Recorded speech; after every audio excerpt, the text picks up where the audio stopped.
Quickly take you to Quebec City now, where Foreign Affairs Minister Chrystia Freeland is speaking. Let's listen. Je suis avec le Premier ministre, la ministre Prime Minister, Legault et le ministre Minister Vincent, Dufour. et avec nous aussi. Nous faisons aujourd'hui du travail acharné. We Le have Premier ministre a lot of work to do aura today, 6 réunions bilatérales. and the Prime Minister is going Après to, le fin du sommet, le Premier ministre at the end of the meeting of the day, the Prime Minister will meet with the Secretary General of the United Nations, qui est le président de l'Argentine, mais aussi and le président pour cette année de G20. with President Chrystia, Une réunion avec les leaders and there will be a meeting with développés. the leaders. Aujourd'hui, dans nos réunions, Today, une chose qui était un plaisir pour moi était que one thing to me is quelques de nos partenaires ont that déjà some of our partners souligné l'importance pour have eux, underlined the importance le fonds que le Canada a annoncé au for the fact that sommet hier, Canada has announced des femmes et des filles. C'est 3,8 milliards de dollars et on a déjà écouté and we've already l'importance de cette fonds our des partners' femmes et des filles dans le monde. perspective on this. So it is good to be in Quebec City, good to be with you. I'm here with the Prime Minister and with my colleagues, Marie-Claude Bibeau, the Minister of International Development, and Ahmed Hussein, the Minister of Immigration. The Prime Minister and our team have a very busy schedule today in Quebec City. The Prime Minister will be holding 6 bilateral meetings. He has already held a number of them. Yesterday, after the conclusion of the summit, our work continued. The Prime Minister held meetings with the Secretary General of the United Nations, with President Macri of Argentina, who is also the chair of the G20 this year, and that coordination between Canada as the G7 chair and Argentina as the G20 chair is very useful. And also a roundtable was held with the leaders of the small developing island states, an important area of focus for Canada, in part because of their exposure to climate change. One point worth underscoring from today's meetings, which was a real pleasure for me, was hearing already from our partners around the world their real appreciation for the $3.8 billion which was committed yesterday at the G7 for the education of women and girls. Canada has made its own strong and direct contribution, and also Canada really used its convening power and diplomacy to raise this very significant sum, which will make a very great difference in the lives of hundreds of thousands of women and girls in the most fragile and dangerous places in the world. And I'd like to especially thank my colleague Marie-Claude Bibeau for the amazing work she did on that. And I'm happy to answer your questions. Madame Freeland, Peter Navarro a dit qu'il y a une place en enfer pour les There's a leaders place in hell de mauvaise for, foi. Il s'attaque for directement these leaders. Il parle d'une place en enfer. Comment qualifieriez-vous ces propos à l'endroit de M. How would you qualify this statement? Du côté du Canada, et pour moi personnellement, For me personally, la chose qui est vraiment une insulte, the c'est thing that la stands out for décision me du côté américain is the d'imposer American des process surtaxes sur to l'acier impose et l'aluminium quotas, canadien. tariffs on C'est aluminum and steel, illégal, Canadian aluminum c'est and steel. une It's injustice. illegal, Et it's pour moi, unjustified, je suis très and for insultée me, et je suis absolument I'm very prête involved. de continuer de I'm travailler très absolutely fort ready pour nos to continue travailleurs the et work notre that we're industrie. doing, Et je sais que le Premier and I ministre know that aussi the est Prime Minister absolument is insulté absolutely insulted à cause de ces surtaxes, à cause de because of these quotas ce que les États-Unis ont fait à nos and the travailleurs fact that et nos the industries. Et United nous States is doing to our continuerons workers, de défendre and we will continue firmement firmly notre industrie et nos travailleurs. to protect our industry and our workers. Mes amis, je My friends, je vais répéter. I will repeat what I said in English, okay? For me, what is insulting and what I object to very strongly is the illegal and unjustified imposition of tariffs on Canadian steel and aluminum. The national security pretext is absurd and, frankly, insulting to Canadians, the closest and strongest ally the United States has had. We can't pose a security threat to the United States, and I know that Americans understand that. So that is where the insult lies, and I want to really underscore and emphasize to Canadians that our government is absolutely committed to standing up for Canadian workers, to standing up for our industry. Is this a diplomatic war, Minister? Is this a diplomatic spat that you're having with the United States? There is certainly a strong contrast in positions. For me, the most important thing is deeds rather than words. And the deed, the action, which Canada has objected to and will continue to object to very strongly, was the illegal and unjustified imposition of tariffs on Canadian steel and aluminum. And Canada has objected in words, of course, but more importantly in actions, with a commitment to retaliate in a perfectly measured and reciprocal way. And our retaliatory measures will come into effect on July 1st. We do that, as the Prime Minister said, more in sorrow than in anger. We regret the need to take this step, but we have no choice, and we will respond always in defense of our workers and our industries. To me, that is the core issue, and that is what the government is. So are you still at the negotiating table? When you hear people who are in Trump's inner circle, people like Peter Navarro, people like Larry Kudlow, going out on these big American talk shows and taking direct aim at Justin Trudeau, saying that he stabbed Donald Trump in the back, what kind of reasoning is do you think behind those comments? What is it, do you feel, that has Canada done something to trigger that? That's a very good question, Katie. And one thing that I give thanks for is that I'm not responsible for explaining the reasoning behind any comments made by the officials of any foreign government, and that is a good thing.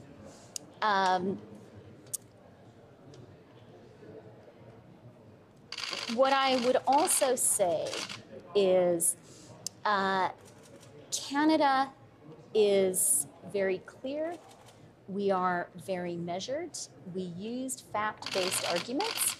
We believe that trade is win-win, and we believe that our economic relationship with the United States is mutually beneficial and reciprocal.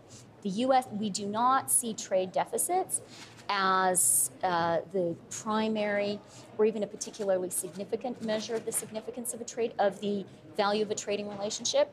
We are aware, however, the U.S., this current administration, has a different paradigm.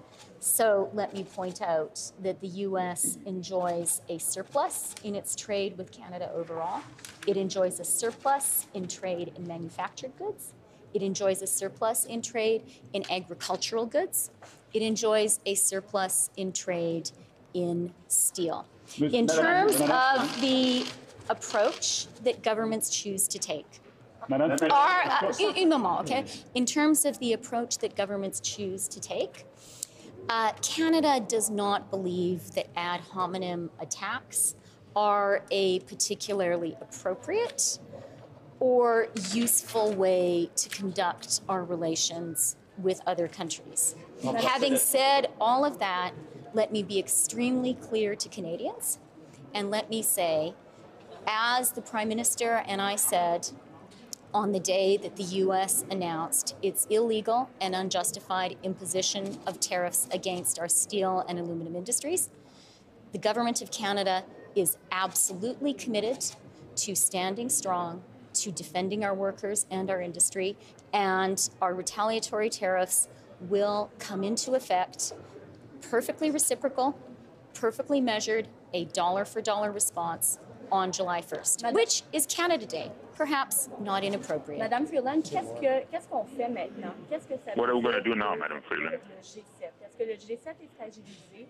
Qu'est-ce que ça veut dire pour Are you? l'alimentation aussi? Et qu'est-ce qui s'est passé entre le moment où les États-Unis What ont happened dit oui, on sait, the time when et the le moment où US M. Trump a dit non, on sait pas? Mr. Trump Beaucoup de decided questions et lots of questions. j'essaierai de and répondre.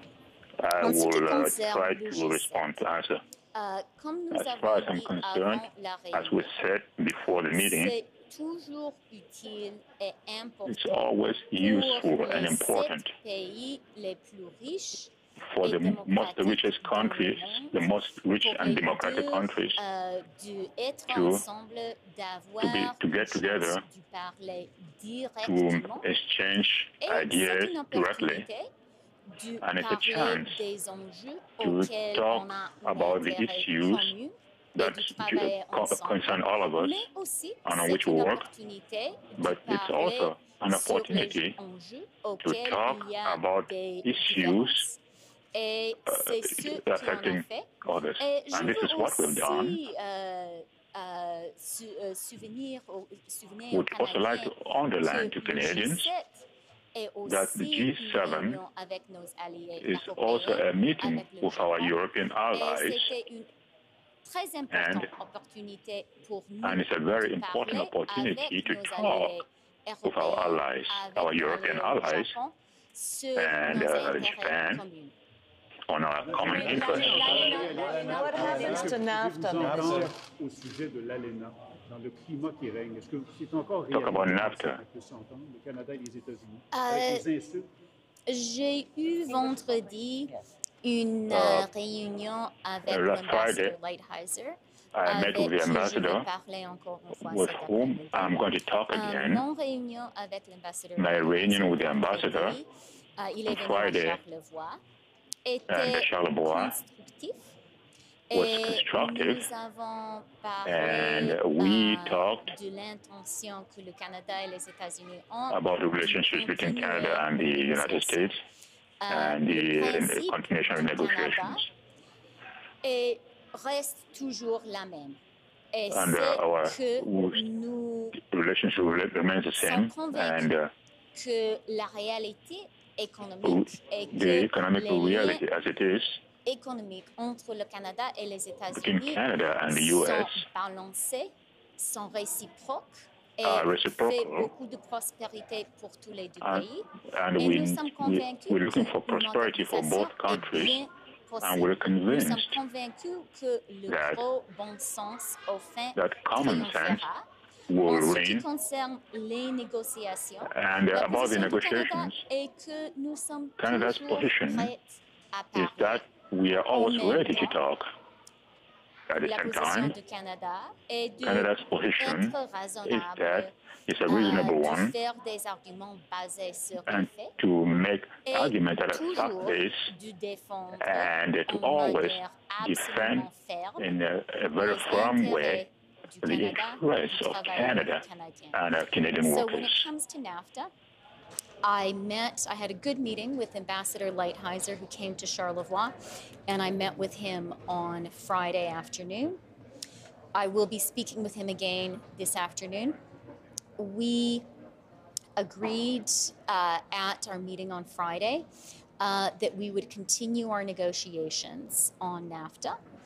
And when it comes to those NAFTA negotiations, the Canadian position is unchanged from our position when negotiations began in August. And that is to say, we are confident that, as the Prime Minister said when announcing our retaliatory tariffs, we're confident that in the end, economic common sense will prevail.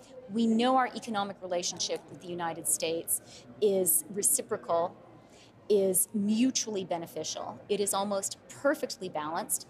And we believe there is a serious and positive modernization effort in NAFTA, which can be concluded to the benefit of all 3 NAFTA countries.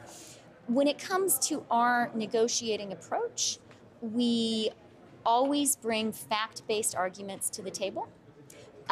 We are always reasonable, and we are always absolutely prepared to and will continue to stand up firmly in defense of the Canadian national interest and in defense of Canadian workers. We are always prepared to talk. That's the Canadian way.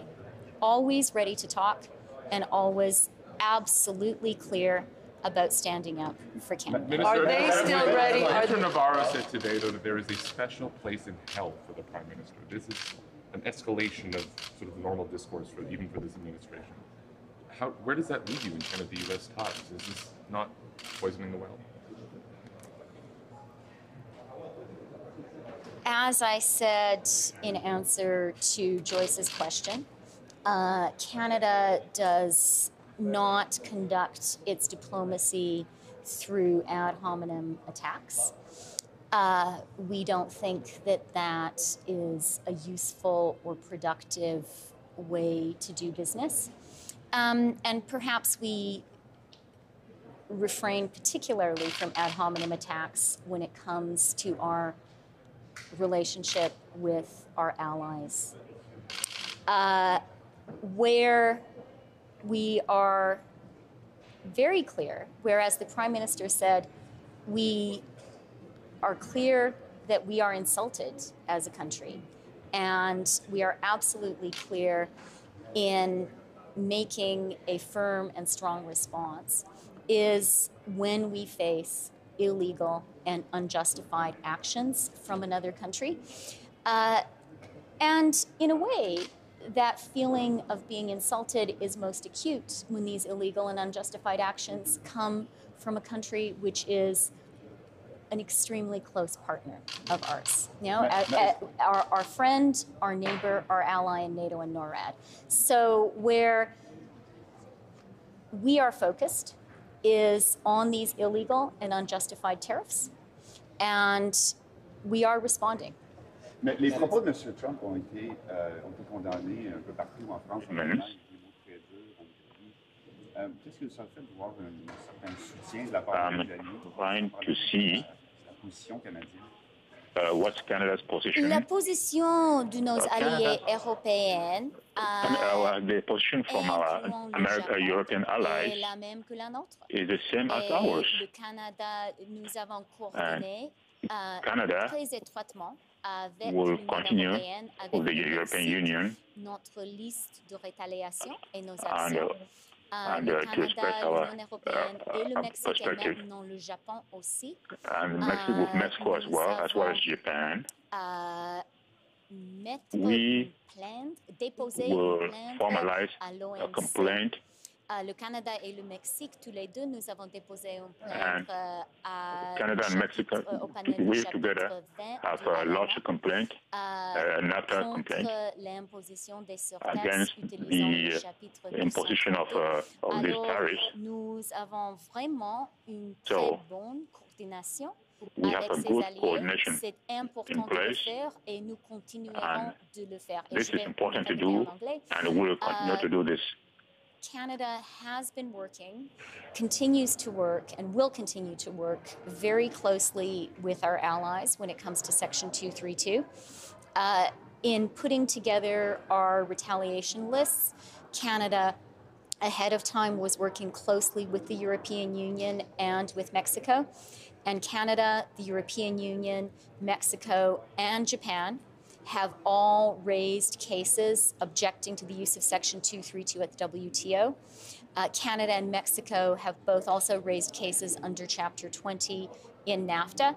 We believe in the international rules-based order. We know that this action is illegal, and we are making our case. I think that it is extremely valuable to be working in close coordination with our allies. And one of the striking things about this action by the United States last week is that it was directed at all of the closest allies that the United States has, at the NATO allies and the NORAD ally of the U.S. That is unfortunate. Avez-vous déjà vu, Madame Freeland, un président américain maltraité? Have you, Mrs. Freeland, seen the American president treat Canada? Comme j'ai dit, quand nous avons annoncé notre réponse à l'utilisation de la section 238 du côté américain, to the Americans, la réponse canadienne était the la Canadian réponse la response plus forte is a response dans toute la période d'après-guerre. So, as I said, that we have always when the Prime following a Minister and procedure I since announced our after the war. retaliatory actions in response to the imposition of steel and aluminum tariffs, Canada's retaliation is the single strongest trade action our country has taken since the Second World War. That is a measure of the seriousness of what the United States has done, and we have responded, again, more in sorrow than in anger, but with absolute firmness and conviction in an equally strong fashion. We regret that the United States has done this, and we are absolutely convinced today more than ever of the necessity of a clear, resolute, strong, and firm Canadian response. And I do want to take a moment to thank at this point, it must be hundreds and hundreds of Canadians who have been directly in touch with me, hundreds and hundreds and hundreds more directly in touch with the Prime Minister, standing in support of a strong Canadian action. I know that the country is united on this, and I am not at all surprised because I know that's what Canadians are made of. And I also want to say to Canadians, I am really confident, as the Prime Minister said in announcing the retaliatory tariffs, at the end of the day, common sense will prevail. And, you know, the fact that we're united right now is going to help us to get there. So thank you very much. Merci beaucoup. Thank you.